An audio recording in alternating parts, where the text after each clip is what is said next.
Hello everyone, নিঝুম সন্ধ্যায় আপনাদের সবাইকে স্বাগতম। কাছে এবং দূরের যে যেখান থেকে আমার ভিডিওটা দেখছেন, আশা করি সবাই সুস্থ আছেন, ভালো আছেন। আমরাও ভালো আছি। আর আজকের ভিডিওটা আমি শুরু করছি সন্ধ্যা থেকে। আর আমি কিছুক্ষণ আগে খুলনা থেকে বাসায় আসছি। আসার পরে বাসার তো অবস্থা খুবই খারাপ। মহিলা মানুষ বাসায় না থাকলে বাসার অবস্থা যা হয়, আমার বাসার অবস্থা সেটাই। ফ্লোরে ময়লা, তারপরে বেডশিট, বিছানা চাদরের অবস্থা তো খুবই খারাপ। আর সব মিলায়ে বাসার করুণ পরিস্থিতি। আমার জন্য জমা আছে কিছু বাসনপত্র। আর এখানে এই তো রান্না খাওয়া দাওয়া করেছে, কিন্তু অবস্থা খুবই খারাপ। কিছু বলার নেই। আসলে পুরুষ মানুষ বাইরে কাজকর্ম সেরে বাসায় এসে খাওয়া দাওয়া করতে তাদেরও তো অনেক সমস্যা হয়, কষ্ট হয়। তো কিছু করার নেই, এগুলো মেনে নিতে হবে। আবার আমি যেহেতু ঘর গোছাতে পছন্দ করি, ঠিকঠাকই আবার 2-1 দিনের ভিতরেই সব কিছু গুছিয়ে নেব। এখন অবশ্য রাত্রি হয়ে গেছে, ওই জন্য এখন যতটা পারবো করে রাখবো, আর বাদ বাকি পরের দিন সকালবেলায় শুরু করে দেব। আমি ভিডিও করছি আর সে আমাকে এগুলো দেখাতে নিষেধ করছে, কিন্তু তারপরেও এমন লোক কার কার বাসায় আছে প্লিজ কমেন্ট করে একটু জানাবেন। এই যে মশারিটাও খোলা হয় না, মশারির এক কোনা কোনো মতে খোলা হয়, সেখান থেকে ঢোকা হয়, আবার সেখান থেকে বেরোনো হয়। এই হচ্ছে অবস্থা। আমার ব্যাগপত্র, আমার সেলাই মেশিনটার অবস্থাও খুব খারাপ। সব কাপড় নিয়ে তার উপর রেখেছে, কিছু করার নেই। তবে একটু ভিডিও করে রাখছি। আমি ব্যাগপত্র এনে রাখছি, এখনও গুছিয়ে কিছু পারিনি। আর ওয়ারড্রপের ওপরটা তো আরও খারাপ অবস্থা।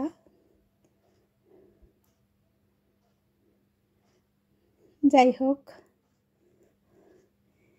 এই অবস্থা সব কিছুর।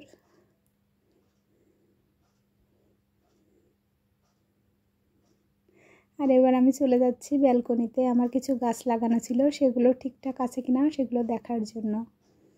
আর ব্যালকনির অবস্থা তো এই, এখানে মনে হয় সে আসেই না। নিচে অনেক ময়লাও ছিল। আর কয়েকদিনে বেগুনের চারাগুলো অনেক বড় হয়ে গেছে। আর এবার আমি চলে আসলাম পরের দিন সকালবেলা। তো পরের দিন সকালবেলায় একটা মুরগি নিয়ে আসছে বাজার থেকে। মুরগিটা কাটতেই দেখি মুরগির পেটের ভিতরে অনেকগুলো ডিম। আর আমার হাজব্যান্ড ডিমটা দেখে খুবই খুশি হয়েছে। সে বলছে আমি একটু ভিডিও করি, দাঁড়াও মুরগিটা কাটার সময়। ওই জন্য সে ক্যামেরাটা নিয়ে আসছে।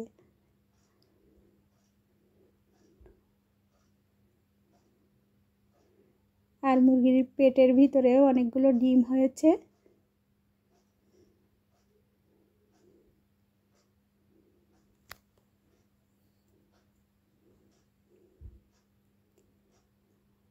আর আমি রুমগুলো অনেকটাই পরিষ্কার করে ফেলেছি।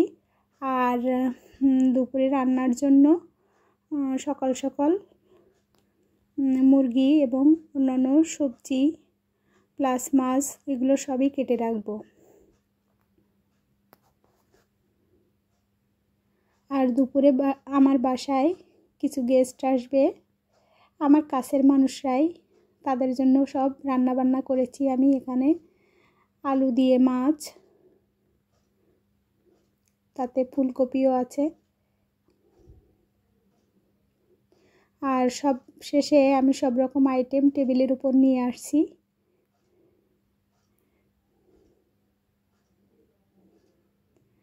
আর আমরা একটু পরেই খাওয়া দাওয়া শুরু করে দেব। তো খাওয়া দাওয়ার আগে একটু ভাবলাম একটু ভিডিও করে নিই, ওই জন্য। আর ভিডিওটা অবশ্য আমার বোন বৃষ্টি করছিল।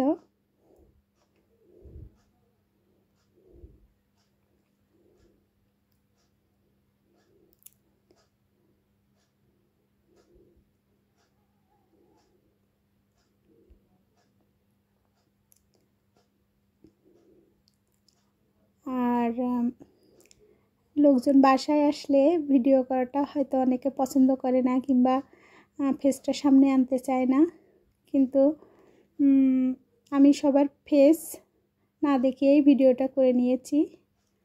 যাই হোক, এবার চলে আসলাম আমি সন্ধ্যাবেলায় হালকা একটু নাস্তা করতে।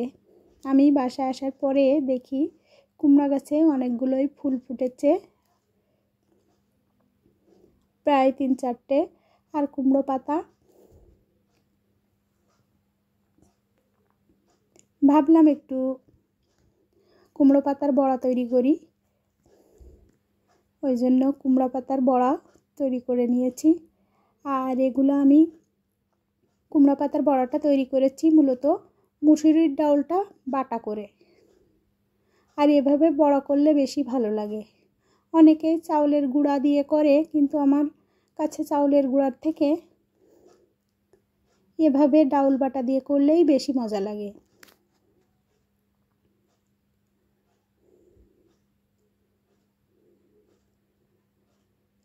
কুমড়োর ফুল ছিল কয়েকটা, কিন্তু নরম হয়ে গেছিল। সবগুলো একসাথে দিয়ে আমি 2টা কুমড়োর বড়া করছি, আর পাতা দিয়ে 2টা করছি। আর আমরা যেহেতু 2জন মানুষ, ওই জন্য অনেক বেশি করার প্রয়োজন পড়ে না। খেতে ইচ্ছা হলো, ওই জন্য হঠাৎ করে নিলাম।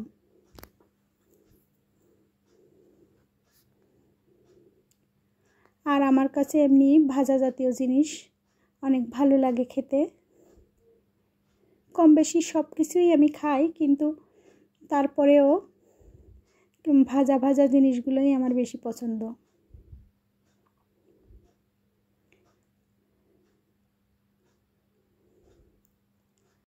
কুমড়ো ফুলের বড়াটা দ্রুত হয়ে যায়, কিন্তু পাতা যেহেতু একটু শক্ত থাকে, তাই পাতার বড়াটা হতে একটু সময় লাগে। আর আমি উল্টে দিয়েছি, এক সাইড করে উল্টে বড়াগুলো ভেজে নিয়েছি। এবার একটা প্লেটে আমি বড়াগুলো উঠিয়ে নিচ্ছি।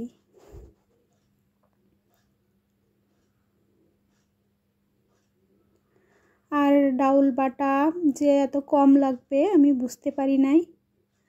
4টে বড়া হওয়ার পরেও বেশ কিছুটা ডাউল বাটা আমার বেশি রয়ে গেছে।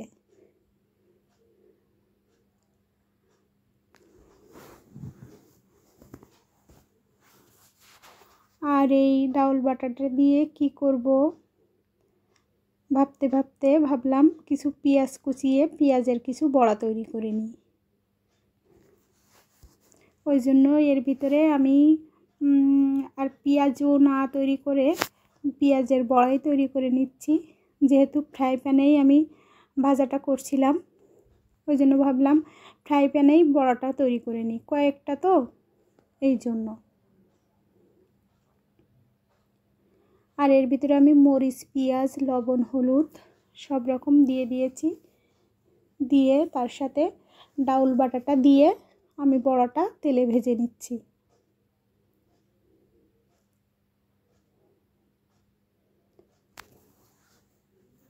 আর এভাবে পেঁয়াজের বড়া তৈরি করে খেতেও অনেক ভালো লাগে। পেঁয়াজুর একরকম টেস্ট, আবার বড়ার একরকম টেস্ট।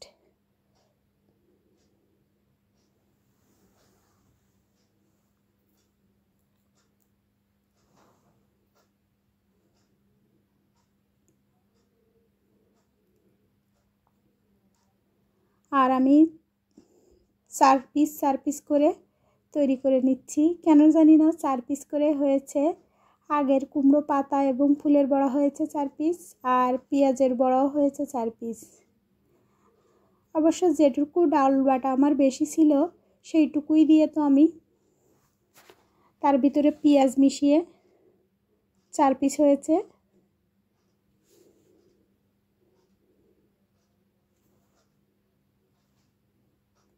আর বড়াগুলো আমি উল্টে দিচ্ছি, 2 সাইড খুব সুন্দর করে লাল লাল করে ভেজে নিচ্ছি।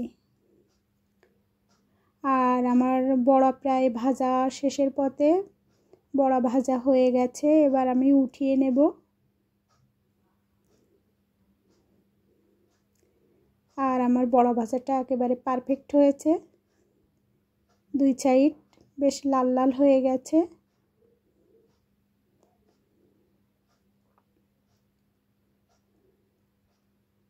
আর এভাবে বড়া ভেজে খেতে খুবই মজা লাগে। এই তো আমার বড়া রেডি। আর এবার আমি চলে আসলাম সন্ধ্যাবেলায় কিছু একটা আনবক্সিং করতে।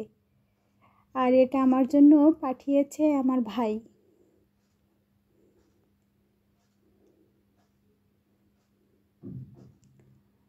আমার চারপাশে অবশ্য কনস্ট্রাকশনের কাজ চলছে, অনেক আওয়াজ হয়, বিভিন্ন রকম শব্দ হয়। ওই জন্য আমার ভাই বলল যে দিদি এটা ব্যবহার করলে আউটসাইড কোনো শব্দ সাউন্ড কিছুই আসবে না। ওই জন্য ও আমার জন্য ওখান থেকে কিনে পাঠিয়ে দিয়েছে।